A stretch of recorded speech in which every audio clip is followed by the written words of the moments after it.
मैं पीयूष मैत्र पाठी एडवोकेट पुनः आज आपके सम्मुख हाजिर आया रश्मिरथी के तृतीय सर्ग का प्रथम खंड लेकर। पहले मैं दिनकर जी की इन पंक्तियों का वाचन शुरू करूं, इससे पहले आप चैनल को सब्सक्राइब कर लें व बेल आइकन की बटन को दबा लें, जिससे हमारा और आपका संपर्क जुड़ा रहे। तो प्रस्तुत है दिनकर जी की रश्मिरथी के तृतीय सर्ग का प्रथम खंड। हो गया पूर्ण अज्ञातवास।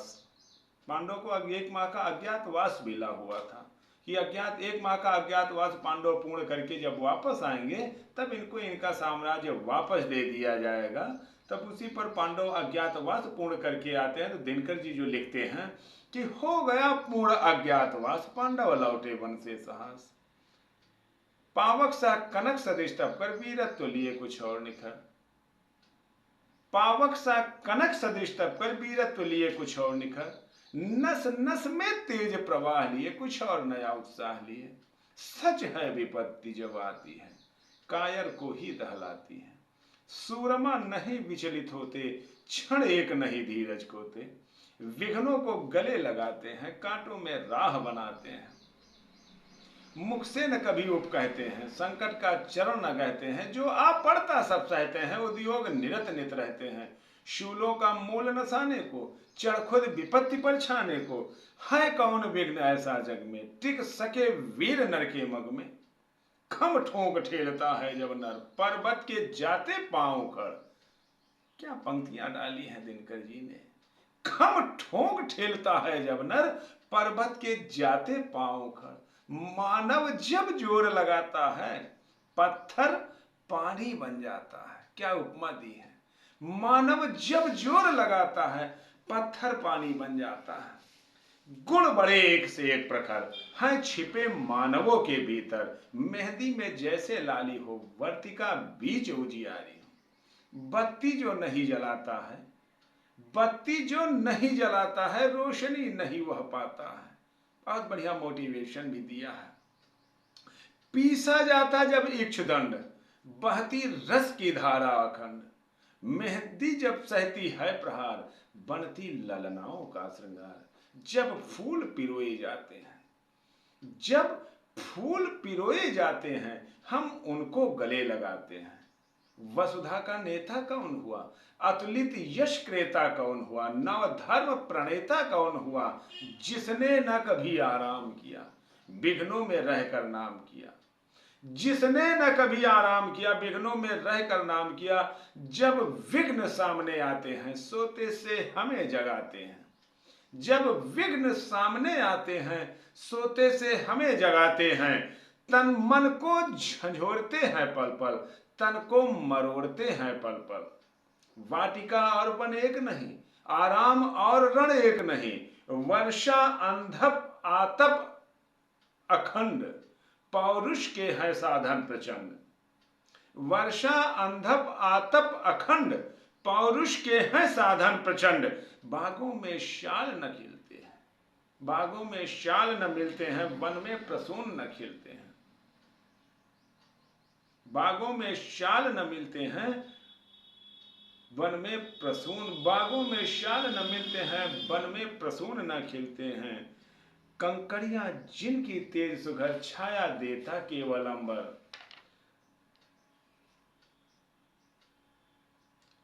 विपदाएं लोरी सुनाती हैं, दूध पिलाती हैं, लोरी आंधियां सुनाती हैं। विपदाएं दूध पिलाती हैं, लोरी आंधियां सुनाती हैं। जो लाक्षागृह में जलते हैं, वो ही सूरमा निकलते हैं। जो लाक्षागृह में जलते हैं, वो ही सूरमा निकलते हैं। बढ़कर विपत्तियों पर छा जा, मेरे किशोर मेरे ताजा। तू स्वयं तेज भयकारी है, तू स्वयं तेज भयकारी है। क्या कर सकती चिंगारी है।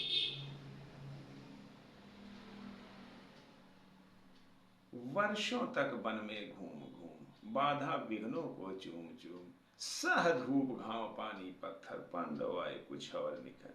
सौभाग्य न सब दिन सोता है, देखें आगे क्या होता है। मैत्री की राह दिखाने को, सबको सुमार्ग पर लाने को, भीषण विध्वंस बचाने को, भगवान हस्तिनापुर आए, पांडव का संदेशा लाया। ये भगवान केशव को हस्तिनापुर भेजा जाता है पांडव का शांति दूत बनाकर कि आप जाइए। पांडव अज्ञातवास पूर्ण करके वापस आ गए हैं, तो जिससे पांडव का कौरव साम्राज्य वापस कर दें, जिससे किसी प्रकार के लड़ाई झगड़े या विद्रोह या विध्वंस की बात ही ना आवे और सब लोग अपने अपने साम्राज्य को बखूबी चलाएं, किसी प्रकार के विग्रह की भी बात न रहे। तब केशव जाते हैं पांडव के आग्रह पर शांति दूत बनकर कौरवों के पास। भगवान हस्तिनापुर आए, पांडव का संदेशा लाए। क्या?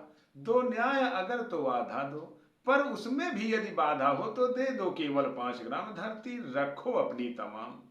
केशव कहते हैं कौरव से, दुर्योधन से, कि आप पांडव को पांडव का आधा साम्राज्य वापस कर दें। पांडव उस पर तैयार, कौरव उस पर तैयार नहीं होते हैं। तब केशव कहते हैं कि यदि आप पांडवों का आधा साम्राज्य वापस नहीं करना चाहते हैं या पांडवों का साम्राज्य नहीं देना चाहते हैं, तो वो 5 भाई हैं, उनको पांचों भाइयों को एक एक गांव अर्थात 5 ग्राम ही दे दें। तब किसी प्रकार के विवाद या लड़ाई झगड़े की कोई बात नहीं रहे। दे दो केवल 5 ग्राम, धरती रखो अपनी तमाम, हम वही खुशी से खाएंगे, परिजन पर हंसी न उठाएंगे। पर दुर्योधन वह भी दे न सका, आशीष समाज की ले न सका, उल्टे हरि को बांधने चला। बड़ा गजब हुआ। उल्टे हरि को बांधने चला, जो था साध्य साधने चला।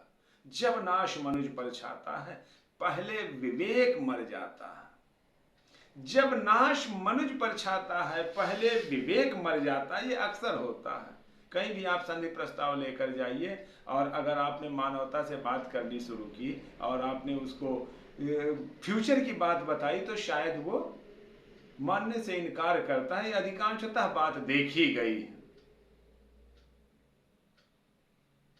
तो कौरव 5 दे दो, उसको 5 दे दो, हमको 5 ग्राम, धरती रखो अपनी तमाम। दुर्योधन वह भी दे न सका, आशीष समाज की ले न सका, उल्टे हरि को बांधने चला, जो था साध्य साधने चला। जब नाश मनुज पर छाता है, पहले विवेक मर जाता है। जब नाश मनुज पर छाता है, पहले विवेक मर जाता है। हरि ने भीषण हुंकार किया, अपना स्वरूप विस्तार किया। डगमग डगमग दिग्गज डोले, भगवान कुपित होकर बोले, जंजीर बढ़ाकर साध मुझे, हाँ हाँ दुर्योधन बांध मुझे। यह देख गगन मुझ में लय है, यह देख पवन मुझ में लय है, मुझ में विलीन संसार सकल, मुझ में लय है झंकार सकल, अमरत्व फूलता है मुझ में, संहार झूलता है मुझ में। उदयाचल मेरा दीप्तिभाल, भूमंडल वक्षस्थल विशाल, भुज परिध बंद को घेरे हैं, मैनाक मेरु पग मेरे हैं, दीप्ते जो ग्रह नक्षत्र निकल सब है मेरे मुख के अंदर। दृग हो तो दृश्य कान देख, मुझ में सारा ब्रह्मांड देख। शतकोटि सूर्य शतकोटि चंद्र, शतकोटि सरित शत सिंधु मंद, शतकोटि विष्णु ब्रह्मा महेश, शतकोटि जिष्णु जगपति गणेश, शतकोटि रुद्र शतकोटि काल, शतकोटि दंडधर लोकपाल।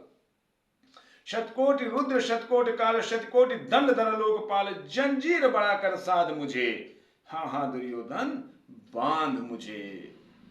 जंजीर बड़ा कर साध मुझे, हाँ हाँ दुर्योधन बांध मुझे। भूलोक अतल पाताल देख, भूलोक अतल पाताल देख, गत और अनागत काल देख। यह देख जगत का आदि सृजन, यह देख महाभारत का रण। मृतकों से पटी हुई भू है, पहचान कहाँ इसमें तू है।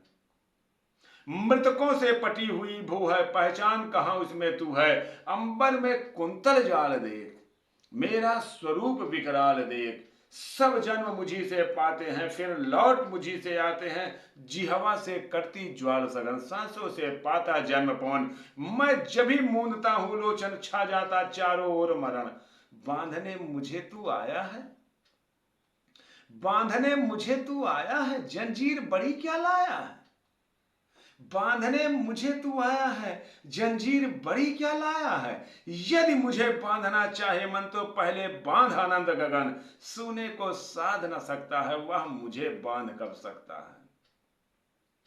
सोने को साध न सकता है, वह मुझे बांध कब सकता है। हित वचन नहीं तूने माना, मैत्री का मूल्य न पहचाना, तो ले मैं भी अब जाता हूं, अंतिम संकल्प सुनाता हूं, याचना नहीं अब रण होगा, जीवन जया के मरण होगा, टकराएंगे नक्षत्र निकर, बरसेगी भू पर बहिर्प्रखर, फण शेष नाग का डोलेगा, विकराल काल मुंह खोलेगा, आखिर तू भूषाई होगा, हिंसा का पर्दाई होगा।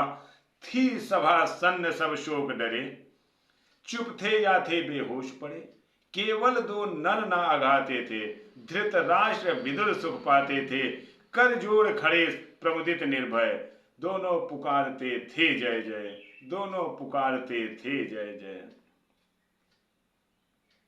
अब इतना कुछ होने के बाद भगवान कौरवों को समझाने बुझाने और हर तरह से नियत बताने के बावजूद जब कौरव नहीं माने, तब केशव नाराज होकर और बहुत ही कुपित होकर कौरवों की सभा से वापस आते हैं।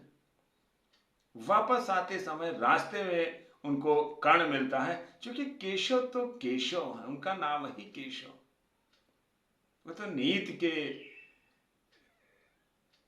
उदाहरण थे, उनको देखने के बाद ही नीति का पता लग जाता था। तो केशव कि जैसे कि सदा वो नीति पर ही रहे, तो केशव को कर्ण दिखाई पड़ जाता है रास्ते में ही, तो अपनी नीति के तहत कर्ण के पास, कर्ण को अपने साथ ले लेते हैं।